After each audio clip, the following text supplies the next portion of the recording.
नमस्कार मित्रों, astro talkies में आप सभी का स्वागत है।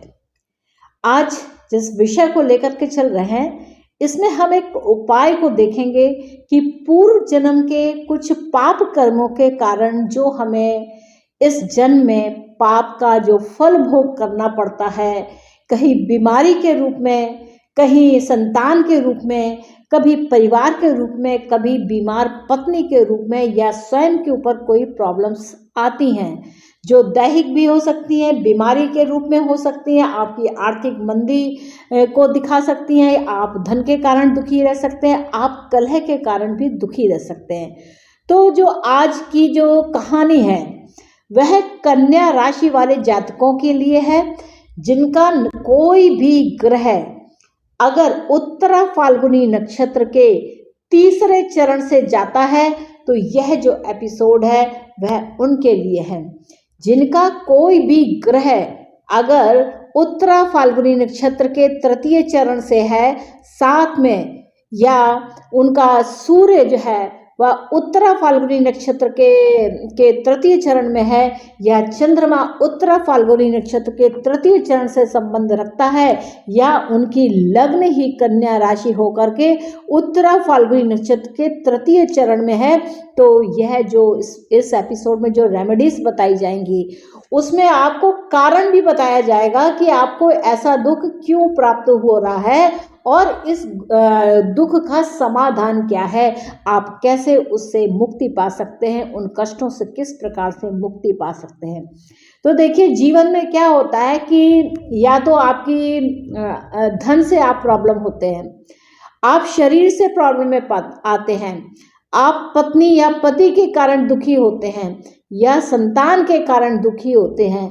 तो इसी प्रकार के ये जो कुछ कष्ट होते हैं वह आपको जीवन में या किसी के भी जीवन में हो सकते हैं। तो इसके पीछे का कारण क्या होता है, क्यों ऐसा होता है, यही जो कारण और निवारण है यह शिव और पार्वती के संवाद के रूप में शिव जी ने साक्षात पार्वती जी को हम आम लोगों के लिए सुनाया है। तो इसे आप भी समझें और उसी प्रकार से आप उसका निवारण करें। जिस प्रकार से आपका नक्षत्र मैच कर जाता है तो आप उसी हिसाब से उसका निवारण करें। तो जब आप ऐसा करेंगे तो निश्चित तौर से आपके कष्टों में अवश्य मुक्ति होगी।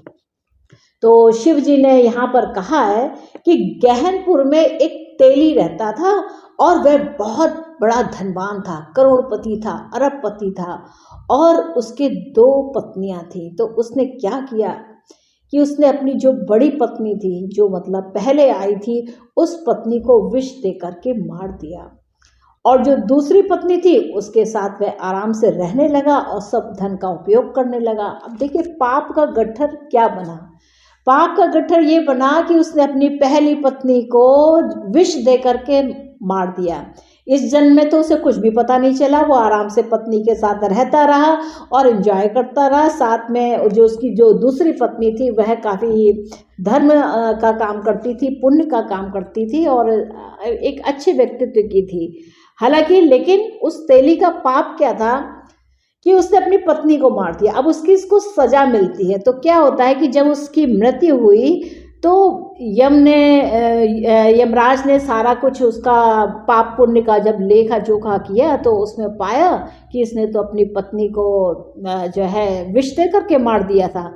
तो यमराज ने उसको जो सजा दी उसमें उसको महाकटहा नामक एक घोर नरक में 30,000 वर्षों तक के लिए वहाँ भुगतने के लिए उसको सजा दे दी कि अब आप 30,000 वर्ष तक इस महाकटहा जो नरक है, इस नरक में आप रहिए और अपने कष्टों को, अपने पापों का भोग कीजिए।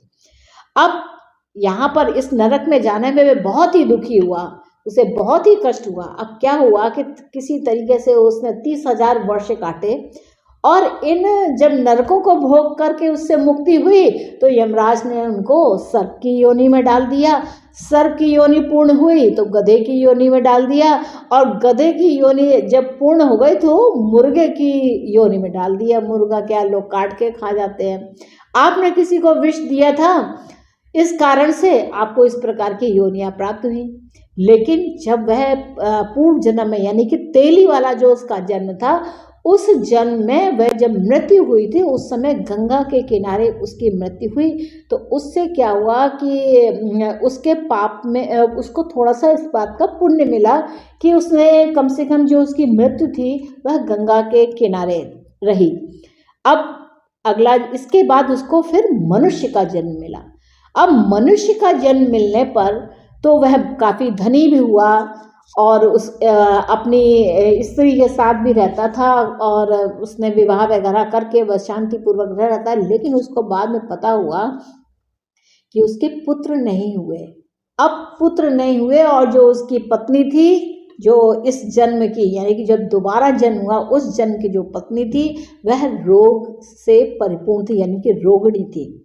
अब शिव जी ने कहा कि ये इसको जो मिल रहा है कि इसके संतान नहीं हो रही है, पत्नी रोगिणी है, तो इसका उपाय क्या है। तो शिव जी पार्वती जी को यह उपाय बताते हैं।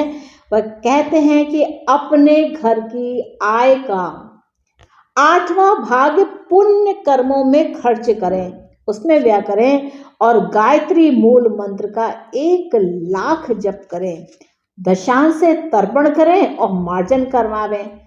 फिर उन्होंने एक रेमेडी और बताई कि त्र्यंबकम मंत्र का 1,00,000 जप करें और अब त्र्यंबकम जो है महामृत्युंजय मंत्र का 1,00,000 जप करें और 10 वर्ण की गौओं का दान करें तथा रत्न पूरित कुष्मांड जो सफेद कुम्हड़ा होता है ना, उसके साथ कुछ मुद्रा भी रख करके यह दान करें।